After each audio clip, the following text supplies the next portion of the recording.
mais uma vez aí para o nosso bate-papo sobre Umbanda, conhecendo a Umbanda, né? Isso é muito importante para a gente, né? Todo mundo tem uma história, então é importante a gente conhecer a história da nossa religião, de onde nós estamos ali todos os dias em pensamento, em oração, ou nos encontros ali, nos trabalhos semanais, quinzenais de cada casa.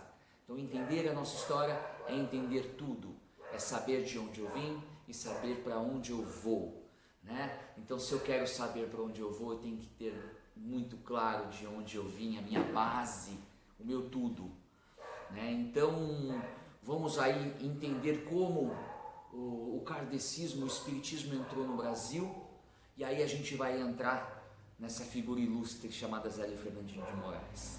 Tudo bem? Então, entendendo assim que no Brasil, período colonial, como em vários outros países, a Igreja Católica, o catolicismo é que perdurava, é o que era a base ali religiosa naquele momento, né? Então aqui no Brasil nós tivemos um ponto muito forte ali no Vale do Paraíba, que foi o aparecimento, o surgimento dos novos ricos.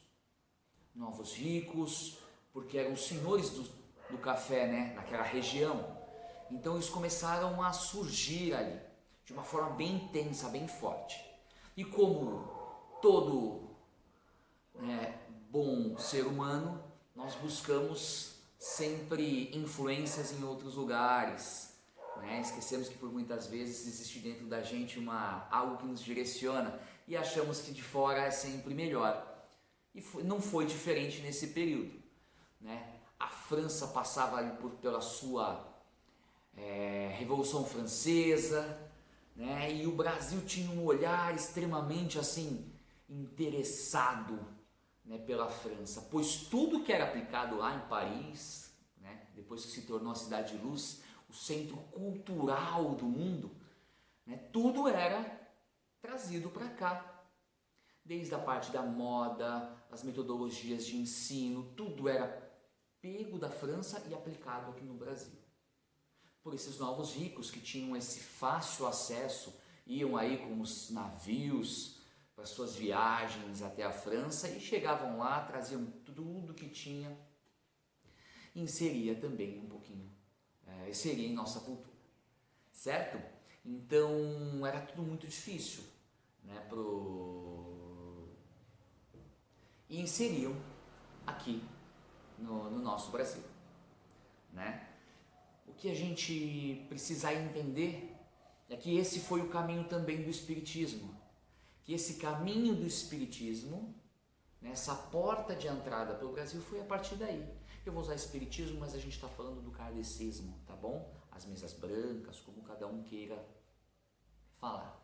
Então essa foi a entrada através dos novos ricos, né? E aí começou a virar uma febre mundial o Espiritismo a partir das manifestações e da decodificação que foi construída por Allan Kardec, né? E aí foi ganhando aí um corpo dentro do nosso país.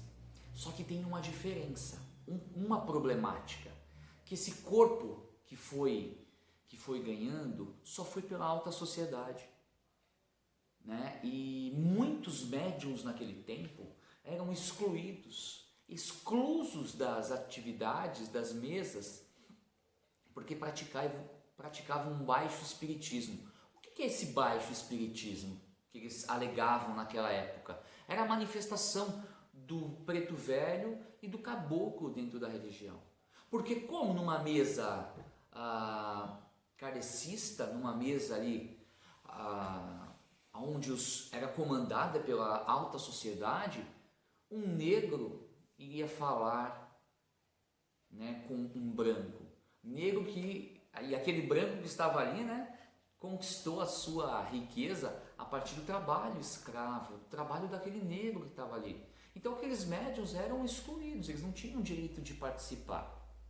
Fico muito feliz que essa mudança aconteceu e hoje a gente vê muitos centros assim, kardecistas, onde trabalham com os pretos velhos, trabalham com os caboclos. Então tudo mudou, né? Eu fico muito feliz com essa mudança, mas naquele período era tudo muito dessa forma, né? é muito difícil. E não foi diferente, né? A construção da nossa religião também foi difícil, né? Ela começou a partir daí, aí foi a inserção, a chegada do Espiritismo no Brasil, isso no período de 1908. Um jovem de 17 anos, finalizando o ensino médio, na época era um ensino propedêutico que eles chamam, né? Palavra complicada para a gente hoje fechar como o nosso ensino médio, nossa educação básica, né? Então ele com 17 anos e tendo assim surtos que chamavam-se na época, não sabia o que acontecia com aquele garoto, e ele estava prestes a iniciar sua carreira, né? Sua carreira na Marinha. Então faltava pouquinho para ele já começar, e esses surtos cada vez mais aumentando, e a família extremamente preocupada com o que acontecia. Mas como toda boa família de antigamente, nós sempre tínhamos assim, um militar, um médico, um padre, isso era um padrão muito forte daquela época. E não era diferente com a família de Zélio, né? Depois de todos esses surtos e essa preocupação da família, Zélio foi levado, né, foi levado a um tio dele chamado Dr. Epaminondas, que gerenciava um espaço de psiquiatria. E ali ele acompanhou Zélio, né, observou e retornou com Zélio para a família e disse: olha, ele não tem nada, a loucura dele não se encaixa em nada daquilo que eu estudo, nada daquilo que eu já estudei, então não tem nada. E aí a preocupação da família aumentando, né, porque como família a gente fica muito tenso, e a família aumentando essa preocupação buscou um outro caminho, né, porque esse próprio tio, o Dr. Epaminondas, disse assim: olha, deve ser coisa aí, né, do demônio, deve ser outra, não deve ser de Deus isso. E aí direcionou ele, né, a família chamou um padre, que era um tio também, para fazer um exorcismo. E foi feito esse exorcismo em Zélio. 1, 2, 3 e nada. Esses surtos continuavam. Ora ele se colocava como um velho, arcado, reumático, e ora ele se colocava como um ser mais ágil, de andar felino, né? Uma figura muito mais ágil. E nada disso se resolver, nem com os exorcismos, né? Nem exorcismo, nem com o tio que era médico, a psiquiatra, nada. E aí alguém comentou na família, disse: olha, isso deve ser coisa de espiritismo. E aí direcionaram Zélio. No dia 15 de novembro de 1908, a federação, a nova, né, a recém-formada, recém-construída Federação Kardecista, né, de Niterói, ele foi conduzido, né, com a sua família, e em um dia desses surtos, né, em um momento desses surtos, que hoje a gente entende que não eram surtos, né, eram incorporações, eram manifestações, né, espíritas naquele momento. Então ele foi direcionado, aonde ele teve ali um acompanhamento, né, bem proximal, porque as pessoas estavam muito curiosas. E um dos direcionadores desse trabalho, o senhor José de Souza, começou a indagar para aquele espírito, a perguntar para aquele espírito: poxa, quem é você? Né? E ele, como um bom médium vidente, né, tinha muita clareza de quem estava à frente dele, mas os questionamentos se iniciaram. Perguntando para o caboclo: quem é você? E ele dizia que ele era simplesmente um caboclo brasileiro. E José, continuando o seu indagamento, seus questionamentos: mas se você é um caboclo, por que eu vejo vestes cleriais em você? E o caboclo responde: porque a última encarnação dele foi como caboclo brasileiro, mas a anterior foi como um frade chamado Gabriel Malagrida. Ele que previu o terremoto de 1777. Então olha só, né, aquele pequeno garoto de 17 anos com as suas primeiras manifestações, né, os espíritos se colocando, né, gerando toda uma situação muito curiosa e preocupante à família. Foi levado à Federação Espírita, aí foi questionado o caboclo no momento dessa manifestação, né? E aí perguntaram o nome do caboclo, falaram, qual é o seu nome? E ele disse assim, se eu preciso de um nome, que seja Caboclo das Sete Encruzilhadas, porque não haverá nenhum caminho fechado para mim.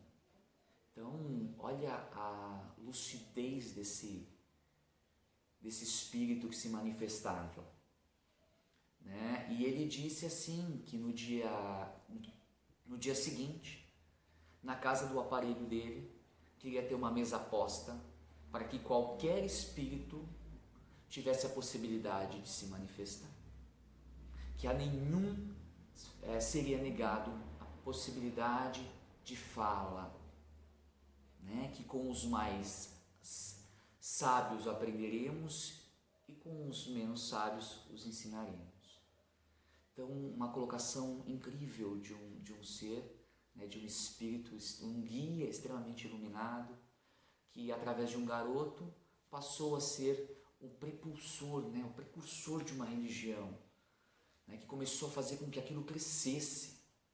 Então, criou-se a partir daquele momento, o caboclo deu um nome, o local de trabalho seria a Umbanda, que ele viria trazer uma nova religião e que essa religião perduraria até o fim dos séculos. E assim vem sendo a Umbanda. E ele construiu a tenda Nossa Senhora da Piedade.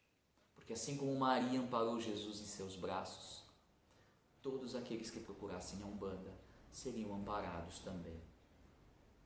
Então, percebemos que um jovem, né, com uma missão tão importante, fez com que a religião se iniciasse. Ele não foi o primeiro a manifestar, caboclo, preto velho, não foi. Mas aquele espírito, o caboclo das Sete Encruzilhadas, veio para dar uma luz e um direcionamento a uma nova religião. Já que é de extrema importância a gente entender que as nossas histórias, a nossa base. Então Zélio foi o primeiro, foi o aparelho do Caboclo das Sete Encruzilhadas, que realmente formalizou e fundamentou a Umbanda, construindo ali novos caminhos que hoje nós seguimos. Então temos que entender, temos que respeitar, temos que ter um carinho e um amor gigantesco pela nossa religião e pela nossa história. Porque a Umbanda é uma religião brasileira. Muitas pessoas perguntam o que é a Umbanda? A Umbanda é amor, a Umbanda é paz, a Umbanda é caridade. Isso são valores que são atribuídos dentro da Umbanda e de todas as outras religiões que têm como objetivo nos religar a Deus. Então não podemos esquecer que a Umbanda é uma religião ritmada, ritualizada, de origem euro-afro-brasileira. Por que ela é ritmada e ritualizada? Ela é ritmada porque as nossas orações, elas são entoadas em formas de cantos, em formas de pontos cantados, que a gente vai falar logo sobre isso, sobre o ponto e o canto na Umbanda. Então, quando forem perguntados quem foi o direcionador de onde surgiu a Umbanda, surgiu no Rio de Janeiro, no dia 15 de novembro de 1908, através do médium Zélio Fernandino de Moraes, guiado e orientado pelo Caboclo das Sete Encruzilhadas. E a primeira tenda é a tenda Nossa Senhora da Piedade, que foi base para outras tendas, infinitas tendas que nós temos hoje, infinitas federações que foram construídas hoje. E trabalhamos em uma religião ritmada, ritualizada, de origem euro-afro-brasileira. Espero que vocês tenham gostado um pouquinho do nosso bate-papo sobre Zélio, sobre Tenda Nossa Senhora da Piedade, sobre Umbanda, e logo logo vamos vir aí com outros vídeos, tudo bem? Então, se vocês quiserem mandar algumas dicas para a gente poder estar falando, fiquem à vontade.